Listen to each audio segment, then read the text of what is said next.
નમસ્કાર મારા વાલા વિદ્યાર્થી મિત્રો, સ્વાગત છે તમારું। આજે મિત્રો વાત કરીશું ધોરણ 5ની અંદર જ્ઞાન સેતુની આપણી પરીક્ષા 30 માર્ચના રોજ જે પેપર લેવામાં આવનાર છે તેમાં મિત્રો ગુજરાતી વિષયના 20 પ્રશ્નો અને 20 ગુણનું પૂછાવાનું છે।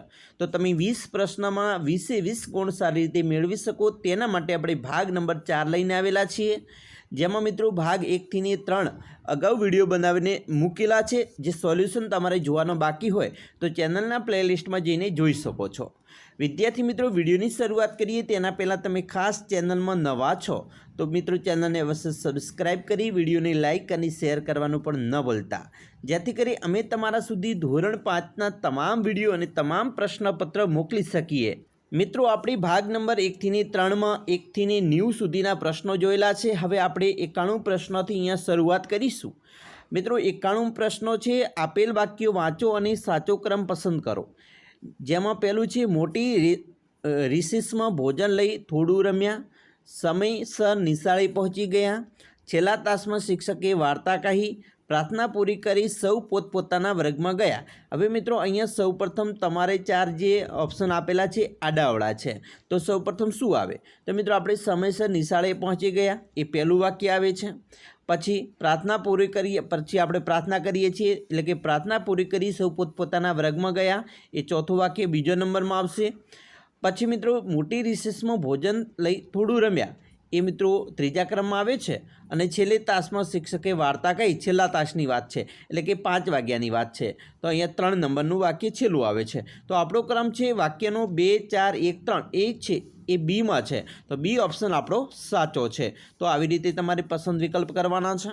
92મો પ્રશ્ન છે, યોગ્ય જોડ શોધો। તો અહીંયા મિત્રો હાથીની પગ, હાથીનો પૂંછડી, હાથીનું શરીર અને હાથીના સૂંઢ, તેમાં મિત્રો હાથીનું શરીર આવું એવું આવે, બાકી હાથીના સૂંઢ ના આવે, હાથીની સૂંઢ આવે, હાથીનો પૂંછડી ના આવે, હાથીની પૂંછડી આવે, હાથીની પગ ના આવે, હાથીના પગ આવે। તો આવી રીતે આપણે બંધબેસતું વાક્ય હોય તો તે છે સી, હાથીનું શરીર। 93 છે, મૂરખ કોણ શોધો। તો અહીંયા મિત્રો મૂરખ કોણ શોધવાની વાત છે। મયુર તો કે બેન, હું જ્યાં જાઉં ત્યાં ચાંદો મારી સાથે સાથે આવે છે। બી, ઝૂલો, ઝૂલી કહે છે કે મેં તો તડકો પકડવા મોટો સાણસો લીધો કેમ કે દાજી ન જવાય। ડી, સિદ્ધરાજ, એક કામ કર, તું મને પ્રશ્ન પૂછ, હું તને જવાબ આપ્યો। અને સી શું કહે છે કે દિવ્યા, થાક લાગ્યો એટલે હું તો માથે હાથ દઈને બેઠી। તો આ વાક્ય છે એ મૂરખ છે, દિવ્યા મૂરખ છે। ભાઈ થાક લાગે એટલે માથે હાથ દઈને ન બેસવાનું હોય, થોડીક વાર સૂઈ જવાનું હોય, બરાબર। હવે 94મો પ્રશ્ન છે, ખોટી જોડ શોધવાની છે। રમત તો હુતુતુ, યોગ તો ધ્યાન, પરીક્ષા તો પ્રશ્ન હોય, અને જાનવર તો પતંગો। તો આ છે એ ડી એ ખોટી જોડ છે, બરાબર। હવે આગળ વાત કરીશું, એક ફકરો છે એના યોગ્ય જવાબ આપવાના છે। અહીંયા મિત્રો તમે જોશો એક પત્ર જેવું છે કે અજમેર, દિનાંક 7/5/18નો છે। વહાલી મોટી બેન સબાના સહેલું, તમે કેમ છો? હું અહીં મજામાં છું।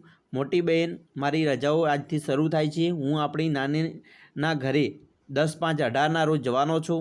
હું 20/5/18ના રોજ પાછો આવીશ। મારી શાળા 4/6/18ના રોજ ફરીથી ખુલશે। તમારે ક્યારે રજાઓ પડી છે?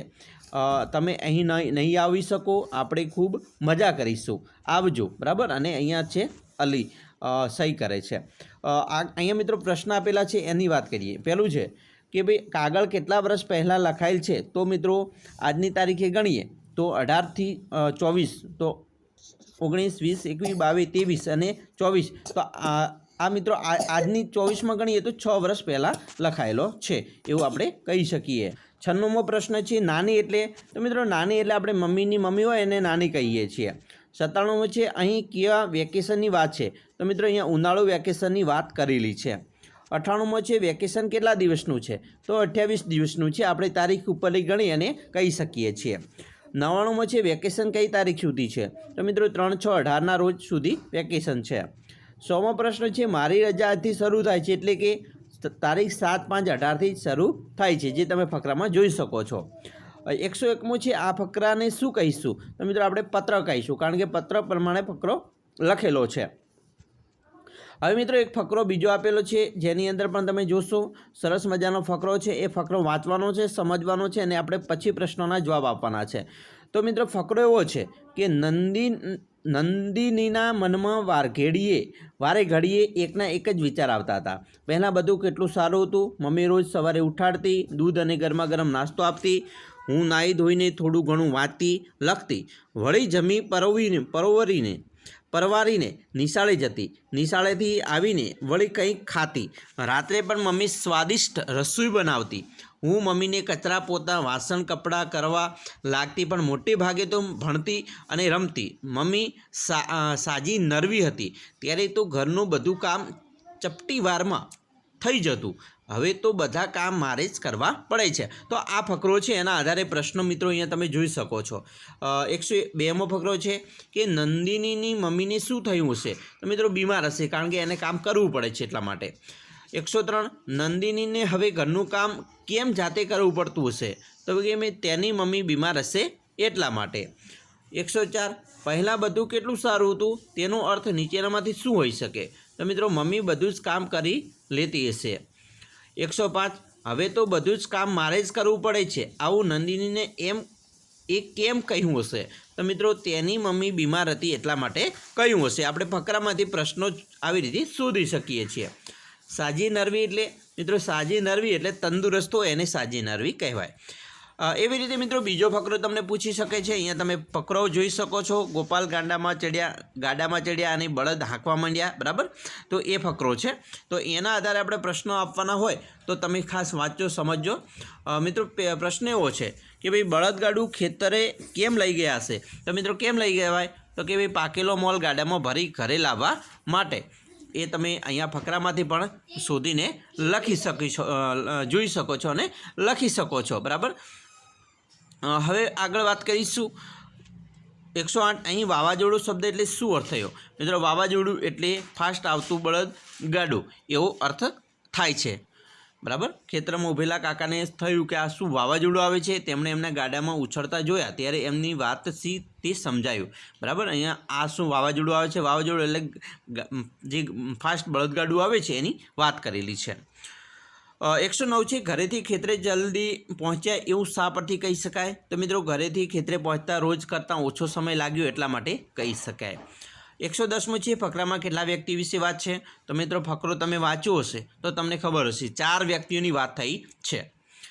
111 છે અમે ગાડામાં અફળાવા માંડ્યા. લીટી કરેલ શબ્દની જગ્યાએ એ કયો શબ્દ મૂકીએ તો પ્રશ્ન બને? તો અહીંયા અમે ગાડામાં અફળાવા, તો પ્રશ્ન વાક્યની વાત છે. પ્રશ્ન ક્યારે બને? તો ભાઈ ગોળ ગાડામાં અફળાવા માંડ્યા ત્યારે આપણે પ્રશ્ન થયું. 112 છે અમે ગાડામાં અફળાવા માંડ્યા એમ એટલે કોણ? તો બાળકોની વાત કરેલી છે. 113 ઘટના પહેલાં શું બન્યું હશે? મિનિહર અચાનક ચીસાચીસ કરવા માંડ્યા. મિત્રો તેણે દફતરમાં ગરોળી જોઈ હશે એટલા માટે.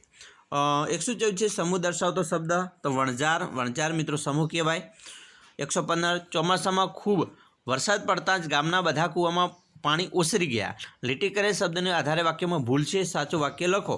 મિત્રો ઓસરી ગયા એવું ના આવે, પરંતુ ચોમાસામાં ઓછો વરસાદ પડતા જ ગામના બધા કૂવામાં પાણી ઊંડા ઉતરી ગયા એવું શબ્દ મૂકી શકાય. તો મિત્રો આ વાત કરી આપણે ગુજરાતીની પ્રશ્ન બેંકની. આવા પ્રશ્નો તમારી પરીક્ષા જે જ્ઞાન સેતુ છે અને પીએસસી છે એમાં પણ આવી શકે છે. આશા રાખીએ છીએ તમને આપણો આ વિડીયો ખૂબ જ ગમ્યો હશે, અને વિડીયો ગમ્યો હોય તો મિત્રો લાઇક, શેર અને સબસ્ક્રાઈબ કરવાનું પણ ન ભૂલતા.